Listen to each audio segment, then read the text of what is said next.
Good morning po sa inyo pong lahat mga kapatid at nawa ay tayo ay patuloy na pinagpapala ng ating Panginoon sa bawat araw. So ngayon ang ating pag-aaralan ngayong May 7 ang makinig sa kataas-taasan. Tayo po ay manalangin. Aming Diyos na dakila na siyang nagbigay sa amin ng buhay, kami patuloy na sumasamba sa inyo at aming idinadalangin ang aming pong pag-aaral ngayong umaga. Bigyan niyo po nawa kami ng karunungan na nagmumula sa inyo at kayo po nawa ang siyang magbigay sa amin ng buhay na siyang kayo po ang papapurihan at itataas. Amin pong dalangin ang 1 Thessalonians 2:13 na amin pong itong maunawaan, O Diyos. Ito po ang aming dalangin sa banal na pangalan ni Jesus. Amen. Sangayon po sa ating pong talata sa 4:13 ng Thessalonians, at kami ay patuloy na nagpapasalamat sa Diyos na nang inyong tanggapin ang salita ng Diyos na inyong narinig sa amin, ay inyong tinanggap iyon hindi bilang salita ng mga tao, kundi ayon sa katotohanan, ay bilang salita ng Diyos na gumagawa naman sa inyo na sumasampalataya. So ang sinasabi po dito ng ating pong pinaka-key text na si Apostol Pablo, judge ko muna, ay nagpapasalamat sa ating pong Panginoong Diyos na tinanggap ng mga tao sa Thessalonica ang salita ng Panginoong Diyos at lalo na sa mga taga Berea. Yan. Na ang Panginoon ay kanilang maluwag na sinampalatayanan ng ating tagapagligtas. Napakahalaga na ang pakikinig mga kapatid, lalo na sa ating tagapagligtas. Sa mga makalangit na dako, ang sabi po dito, ang Biblia ay tinig ng Diyos na nagsasalita sa atin na kasing tiyak ng naririnig natin siya sa ating mga tainga.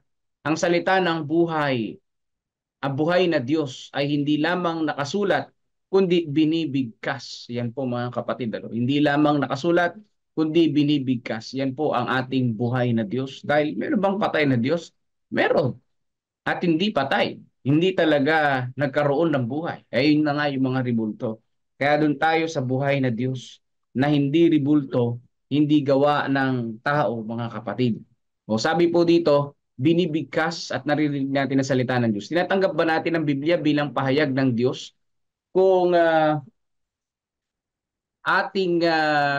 kung ating napagtanto ang kahalagan ng salitang ito, anong paghanga nating itong binubuksan? At gaano kataimtim natin sasaliksikin ang mga tuntunin nito? Pagbabasa at pagbubulay-bulay sa kasulatan ay ituring na isang pakikinig sa kataas-taasan. So ito po ay napakaganda, no? Tayo ay audience ng Most High. O ibig sabihin, tagapakinig tayo ng ating pong Panginoong Diyos sa kanya pong mga liham. O dati po, di ba, noong hindi pa naman high-tech ang ating pong mundo, wala pang cellphone, ay talagang mga sulat po yan. No? Mga kartero talagang araw-araw na naglalakad sa ating lugar at kanilang dinadala ang mga sulat. So 1 linggo yan bago makarating yung sulat mo. At yung reply 1 linggo din. O baka nga yung iba inaabot pa ng 2 linggo eh. So 1 buwan bago ma-replyan yung iyong sinulat mga kapatid. Patay na ang mahal natin sa buhay. Nalibing na, hindi pa nakarating yung sulat. So ganyan mga kapatid ang buhay noon. At ang ating Panginoon, no, hindi na siya paulit-ulit na nagbigay ng sulat mga kapatid. Inasahan niya na, iisahan na. Isang makapal na Biblia na para sa mga bagong henerasyon. Tayo na yung bagong henerasyon. At tayo na yung sa prophecy na huling panahon bago dumating ang ating pong Panginoong Yesus. Ang salita ng Diyos ay isang mensahe sa atin na dapat sundin. Isang aklat na dapat basahing masigasig at may espiritong handang tanggapin ang mga katotohanang isinulat bilang payo sa mga daratnan ng wakas ng sanlibutan. So ang salita ng Panginoong Diyos ang dapat nating panghawakan mga kapatid. Yung ating bibinyagan, no, pumunta diyan yung mga Baptist pastor diyan. At sinabi na ang araw daw ng Sunday ang tunay na pagsamba sa Diyos, sabi. At maganda raw na wala siyang bisyo. Pero, oh, Kawawa daw siya dahil Sabado ang magiging pagsamba niya at hindi Sunday. Yun yung sinabi ng Baptist pastor. Kaya nagtataka, saan kaya niya nabasa sa Biblia na kawawa yung mga sumisimba ng Sabado o ng Sabat? Samantalang si Jesus nangilin ng araw ng Sabat. Ibig sabihin ba si Jesus kawawa?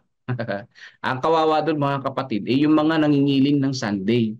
Dahil unang-una, naniniwala yung Baptist pastor na inilipat ng Katoliko ang kabanalan ng Sabado tungo sa Sunday. Naniniwala siya eh.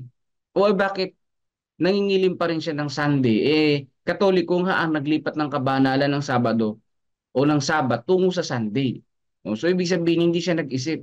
Hindi niya tinignan sa Bible, ang sinundan niya pa rin yung tao. Kaya sabi sa Acts 5:39, ang sabi ni Pedro, dapat muna kaming sumunod sa Diyos kaysa sa tao. Yan. Ibig sabihin yung Sunday, mas kawawa yung mga nangingilin ng Sunday kasi hindi naman utos yun ng Diyos, kundi yun ay utos ng tao. Dahil ang utos ng Diyos ay mangili ng araw ng Sabat. Kaya hindi kawawa yung mga nangingili ng araw ng Sabat dahil sumusunod lamang sa utos ng Panginoong Diyos. So, while Sunday, kahit na marami mga reliyon ang nangingili niyan, nagtitipon sa araw na yan, hindi naman yan ang inutos ng Diyos. Di ba? May mababasa ka ba inutos yan ng Diyos? Wala. Wala kang makikita sa banal na kasulatan. 8 talata lang naman actually ang Sunday dyan sa Biblia. At yung 2 talata, yung Acts 20 verse 7 at 1 Corinthians 16 ay tungkol po yun sa ambagan at yung isa, tungkol yun sa communion service na araw-araw naman nilang ginagawa that time. At hindi yung wala yung kinalaman sa banal na pangilin. Walang kinalaman. Pero yung talata, yun ang ginagamit nila.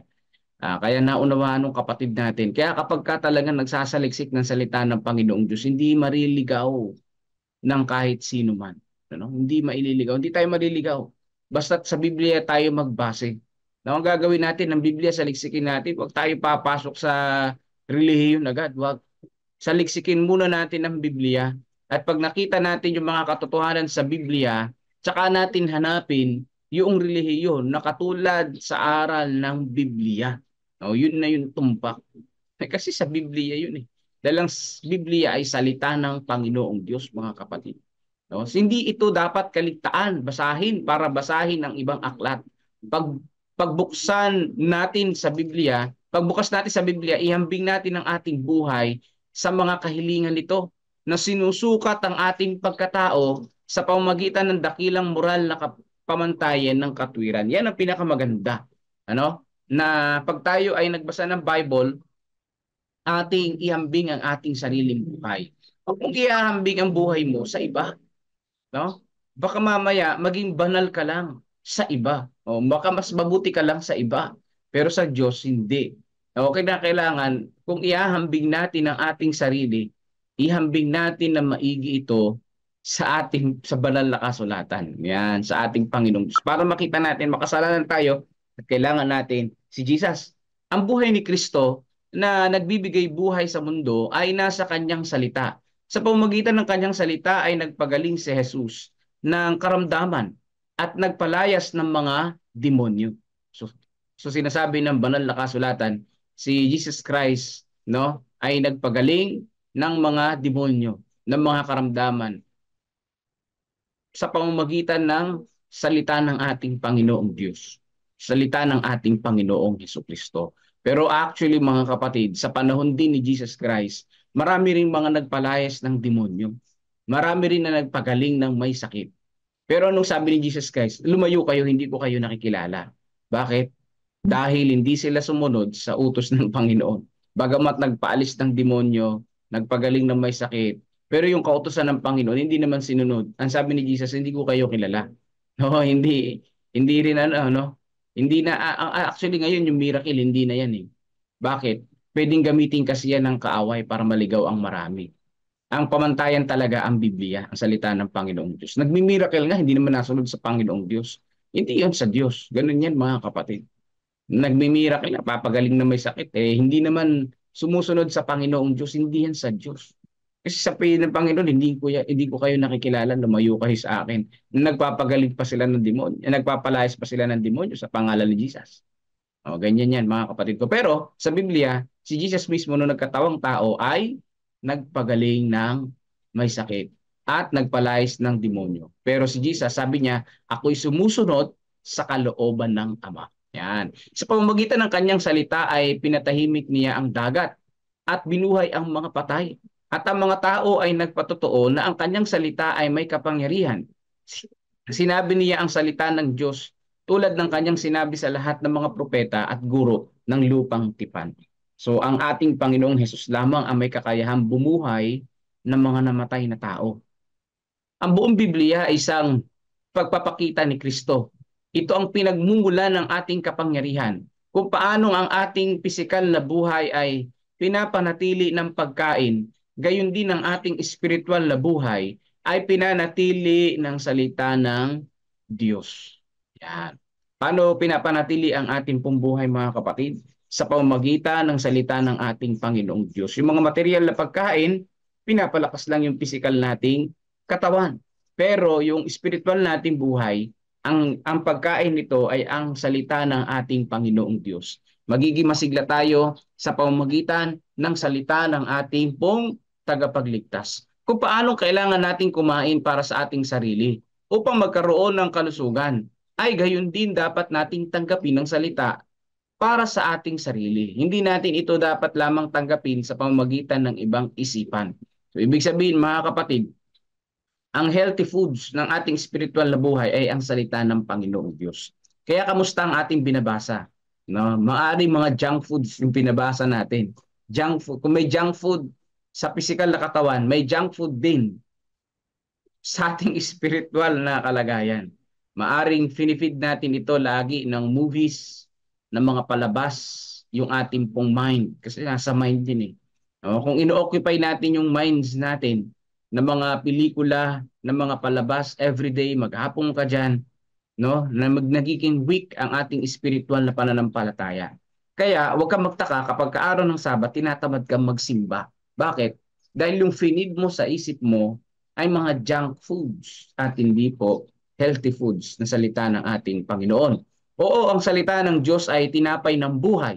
Ito ay nagbibigay ng walang kamatayang sigla sa kaluluwa, nagpapasakdal sa karanasan, at nagdadala ng mga kagalakan na mananatili magpakailanman. Yan, tinapay ng buhay ang salita ng Diyos. Kaya sabi ni Jesus Christ, no, nung siya'y tuksuhin ng kaaway na, kung ikaw ang anak ng Diyos, gawin mong tinapay ang bato na ito. Anong sagot ni Jesus Christ? Hindi lamang sa tinapay nabubuhay ang tao, kundi sa salita ng Diyos. Yeah, topo-topo, no? The bread of life ay ang salita ng Panginoong Diyos. So, two-way yon, yung Bible at si Jesus. Dahil si Jesus din ay tinawag na verbo diyan po sa John chapter 1. Kaya sabi dito, tayo ay magpasalamat sa Panginoong Diyos. Kami ay patuloy na nagpapasalamat sa Diyos na ang inyong tanggapin ang salita ng Diyos na inyong narinig sa amin ay inyong tinanggap iyon bilang hindi bilang salita ng mga tao kundi ayon sa katotohanan, ayon bilang salita ng Diyos na gumagawa naman sa inyo na sumasampalataya. Sa 2:13 1 Thessalonica. So ano po ang dapat natin gawin? Tanggapin ang salita ng Panginoong Diyos, makinig. Pag nagbabasa tayo ng Bible, sino ang pinapakinggan natin?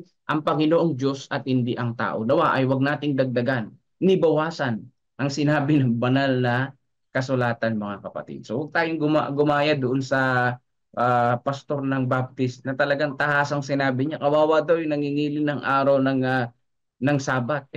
Utos ng Diyos yun, salita ng Diyos yun, paano naging kawawa? Ang kawawa, yung nangingilin ng Sunday na hindi naman inutos yun ng Diyos. Pero ito ang katotohanan, ano?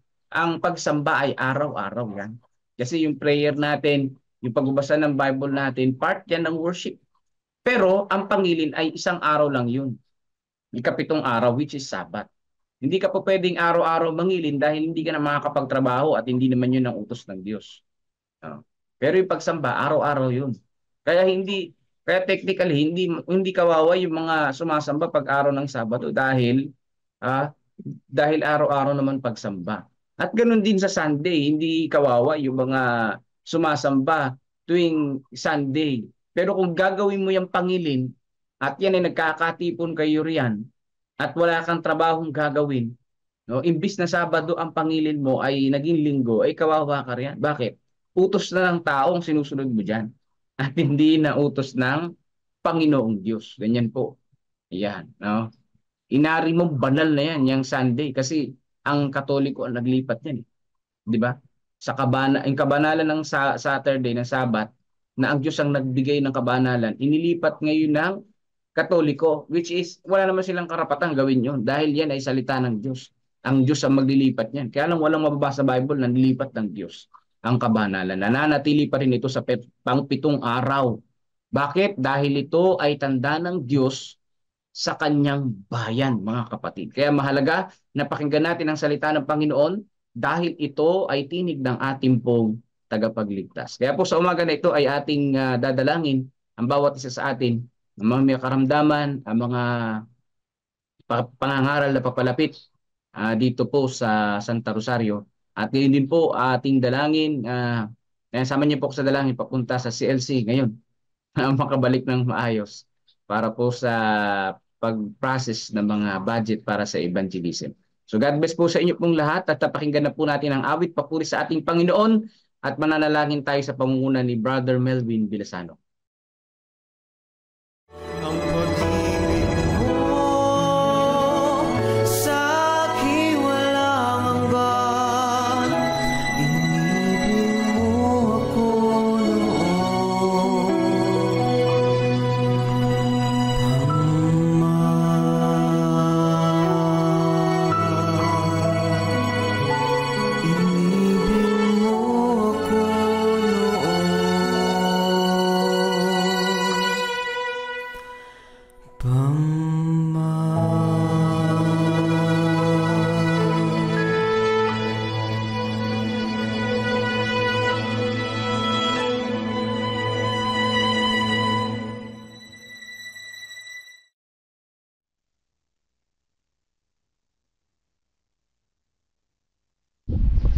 Amen mga kapatid, kahit kailan di nagkulang ang Panginoon. Salamat sa magandang awit na yun, po. Kaya kapag tayo ay nabibigo, tandaan natin, kahit kailan hindi nagkulang ang Panginoon, baka tayo nagkulang, po. Baka tayo may pagkukulang. So ayun, salamat sa awit, salamat din po Pastor sa magandang lesson. Bawat gising is a blessing. Ang galing na, natawa naman ako sa rhyme ni Kuya Arman. Tama, every morning, bawat gising is a blessing. Talaga, po. Sabihin mo, may panibago kang buhay, pag-asa at pagkakataon na mapagbago ng ating karakter, Blessing talaga po yan. Blessing talaga. At salamat, Pastor, sa magandang mensahe. Ang makinig sa kataas-taasan. Yan, sa title pa lang ayos na makinig. Sabihin, pag makinig, may nagsasalita. Sino nagsasalita? Ang Diyos. Salita ng Diyos ay may mensahe sa atin na dapat nating sundin, hindi ignore, po. Maganda, maganda, meron tayong mensahe dapat sundin galing sa Panginoon dahil siya nagsasalita. Tayo daw ay makinig. Sino ba yung nagsasalita? Si Jesus, Yan. So, maganda pala, pinupush tayo dito, in-encourage, let's say, in-encourage tayo na patuloy magbasa ng Bible, Patuloy na magbasa ng Bible sapagkat yan ay ang kanyang salita, instruction sa atin para mamumulong sa atin tenga, po. Tapos pagka pala nagbabasa tayo ng Bible, ihambing natin yung ating buhay sa bawat pagbabasa natin ng Bible. Ihambing natin yung ating buhay, po. Dahil si Jesus yung nandun, lagi namang nasa talata si Jesus. So ihambing natin sarili natin kay Jesus, po. At tunay na makapangyarihan ng Bible, kaya huwag natin ini-ignore lalo na sa may mga problema. Magbasa tayo ng Bible. Bakit naging makapangyarihan ng Bible? Ang kanyang salita. Meron ba namang si Jesus na kanyang salita ay nakabuhay ng patay, nakapagpatigil ng bagyo, nakapagpagaling ng mga sakit, tapos ayaw din natin paniniwalaan ng kanyang salita. May mali, po, may mali. So yan, bagaman wala siya rito sa ating harapan, nag-iwan naman siya. Ang Bible ay iniwan niya at siya rin ang nilalaman na yan, salita, ang salita. So ayan, salamat po Panginoon. Kami ay inyong binigyan ng magandang lesson ngayong umaga na ito. sa pamamagitan ni Pastor, tayo lahat ay magdalangin ng mga kapatid. Sama natin sa panalangin ang mata ni Nanay Nerissa na po. Siguro lumalabo yung mata ni Nanay Nerissa. Iba pa, check blood sugar po, Nanay Nerissa. Minsan ang pagtaas ng sugar ay isa ring paglabo ng mata. Okay, wala naman ang dagdag na prayer request. Let's pray po mga kapatid. Ang banal na makapangyarihan sa lahat, salamat pong muli sa umaga na ito. Tunay na bawat gising namin ay isang blessing na nagmumula po sa inyo. Salamat sa napakagandang lesson na maaari namin magamit upang sa aming paglago bilang Kristiyano. Salamat sa mga message nito na aming natutunan na kung saan ang inyong salita ay napakamakapangyarihan at tunay na dapat kami magtiwala po sa inyo, sapagkat gaya ng sinabi sa awit, kayo po ay hindi nagkulang sa amin. Ngunit sa inyong kabutihan, Ama, heto kami ay makasalanan. Humihiling po kami ng kapatawaran sa aming lahat ng managawang pagkukulang at pagkakasala. Aming dalangin na gabayan kami ng Holy Spirit palagi sa aming pamumuhay, na kami ay palagi magtiwala sa inyong mga salita. Ito ay magbigay ng comfort sa amin sa kabila ng aming pagdurusa, sa kabila ng aming kahinaan, at higit sa lahat pa ibahagi din naman namin ito sa iba. Salamat po sa magandang paalala sa amin. Tunay na ramdam po namin ang inyong pagmamahal. Sa pagpapatuloy, nais po namin isama sa panalangin ang kapatiran na nakikinig ngayon. Samahan kami sa aming buong maghapon. Ilayo kami sa anumang kapahamakan sa aming mga gagawin. Gaya din naman magta-travel, kagaya ni Pastor papunta sa CLC. Ingatan po siya sa travel hanggang makarating doon ng ligtas at hanggang sa pagbalik sa kanilang bahay tahanan. Amin din patuloy sinasama sa panalangin ang mga pangaral na gagawin sa aming nasakupan. Ang pangaral sa Santa Rosario, ang sidewalk evangelism, at ang iba pang mga pangaral, Bible students, ang Tabacao Bible Explorers, San Antonio, at ang iba pang mga kapatiran namin sa aming nasasakupan. Pagpapatuloy, nais namin isama sa panalangin ang mga may karamdaman. Una-una si Nanay Nerissa, pagkagalingan ng aming dalangin sa kanyang mga mata, na patuloy na ibalik ang kaliwanagan nito, patuloy niya makita ang inyong kabutihan at maibahagi niya ito sa iba. Sa pagpapatuloy, nais din namin isama sa panalingan sa kagalingan ng mga may karamdaman, si Divina Rodrigueza, si Vine Ingrid Makinana, Kentin si Cloreline Abesillas, Ana Rasbel Tolentino Hermino, Kentin si Gerald Gamboa. Patuloy naman siya manumbalik sa pagtitiwala at pagsamba sa Sabat kasama po ng kanyang buong pamilya, pagkat ito ay pinakamabuti at magkaroon ng magandang direksyon ng kanyang buhay sa pamagitan po ninyo. Dalangin po namin patuloy ang mga Bible students, mga bagong binyagan, patuloy na sila lumakas sa kanilang pananampalataya sa kabila ng mga pagsubok na dumarating sa kanilang buhay. Kasama din namin ang Generoso Cando family, kasama muli magbalik sa inyo at patuloy na makasama namin sa pagsamba. Ngayon din ang pamilya ni Mike and Martha Mamaril, pamilya ni Tata Cesar Heidi De Leon, kasama na sila Christopher, Kenneth, Empoy, Hazel, Harold. Ngayon din si Annie Eusebio, si Patrick, Nicole at si Trixie. Patuloy sila mag-aral, magbasa ng Bible, makita nila ang liwanag at pag-asa na inyo pinakikita sa kanila. Patuloy namin sinasama sa panalangin ang mga pamilya ng bawat isa, kasama na si family ni Melissa Gamboa, naway patuloy silang samahan sa mga pang-araw-araw nilang pamumuhay at patatagin sa mga pagsubok na kanilang pinagdaraanan sa kanilang buhay.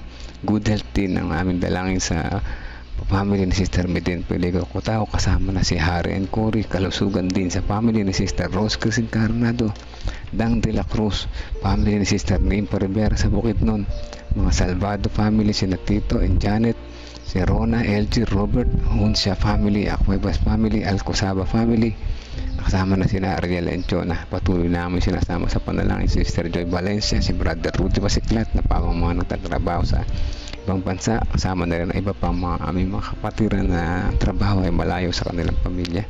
Patuloy din namin sinasama sa panalangin sina Gary Mercado, kagalingan ang aming dalangin sa kanya. Kasama na rin si Brid Renato, si Estrella Gragasin, Claire Andaya, kagalingan ng kadalangin namin kay Judilyn Perolino at kay Joe Noble, Feli Domingo Ucheco, kay Brother Lorenzo Cabiedes, at Sister Lorna at Brother Munti Cabiedes. Ganyan din si Charles Eric Melegrito, kasama ng kanyang mama na si Alice Melegrito.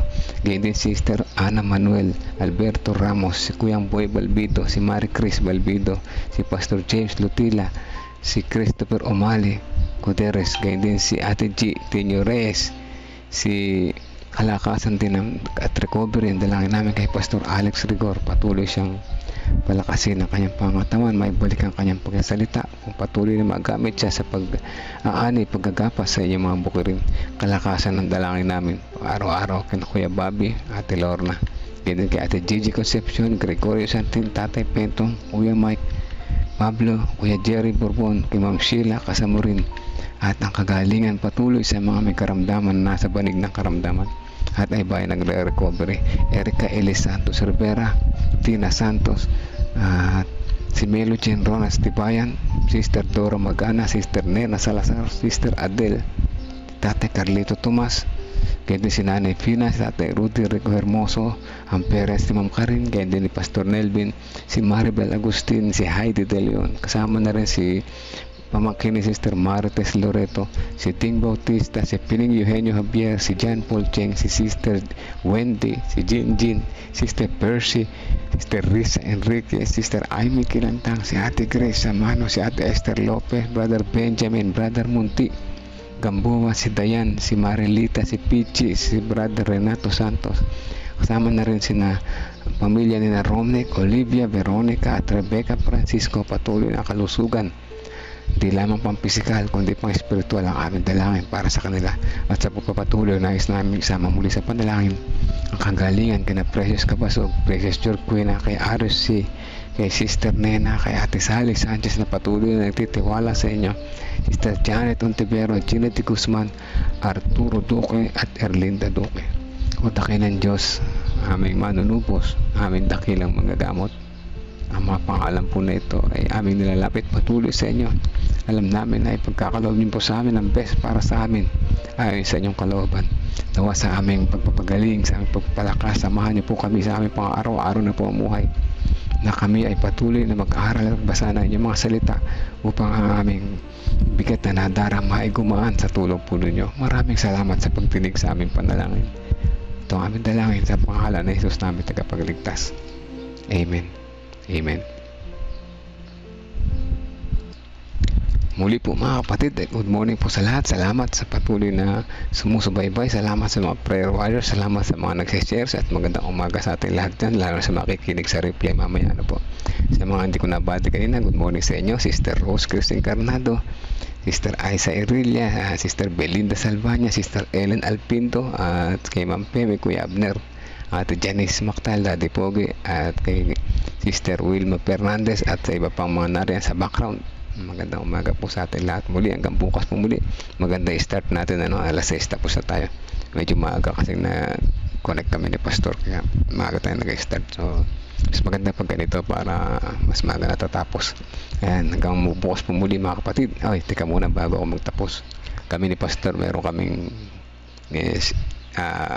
tawag dito, pinapractice. Ayan, 3-in-1 sa umaga. Alam niyo 3-in-1 sa umaga? Hindi yan kape. Hindi yan kape, hindi yan inumin. Ano po? Sa umaga, pagkatapos devotional, may 3-in-1 kami ni Pastor. Doon siya sa Gimba, dito naman ako sa Gapan. Ano yung 3-in-1? 3-in-1 with Jesus. Healthy lifestyle. Wow, ano yun? Ito yung exercise na habang kami ay naglalakad, ay nagpapaaraw na, at fresh air. Ako kasi sa bukid naglalakad ka, fresh air talaga. 3-in-1 yan with Jesus. Bakit with Jesus? Kaya pag naglalakad ako, nananalangin ako mga kapatid. Kausap ko ang Panginoon at hinihiling ko yung mga gusto kong hilingin, karunungan, karakter na pagbabago, at siyempre lahat ng gusto ko sabihin, sinasabi ko. 30 minutes lang mga kapatid, 3-in-1 with Jesus. Napakasarap habang may araw. 6 to 6:30 o kaya 6:30 to 7 hanggang 7:30. Masarap maglakad, papawisan ka talaga. Kapag pinawisan ka sa isang araw, the best na po yun. Masama pag di tayo pinapawisan. Kaya nawa, ma-encourage namin kayo mag 3-in-1 na sa umaga. Iwasan na yung kape. Mas maganda yung salabat nila Brother Roy sa Tabacaw. Diba? Ayan, hanggang bukas po muli mga kapatid. So much, too much na yung aking promotion na lang, baka mamaya makakasuhan na tayo dito ng time, overtime. Ayun po mga kapatid, God bless po sa bawat isa.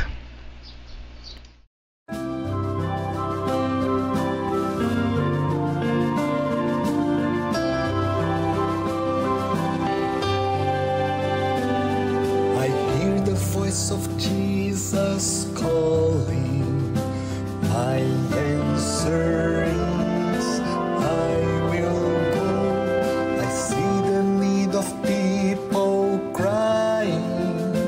My answer is I will go. I go to share the message of love. I go to share the blessed hope. But if I get discouraged, I call to Jesus' help.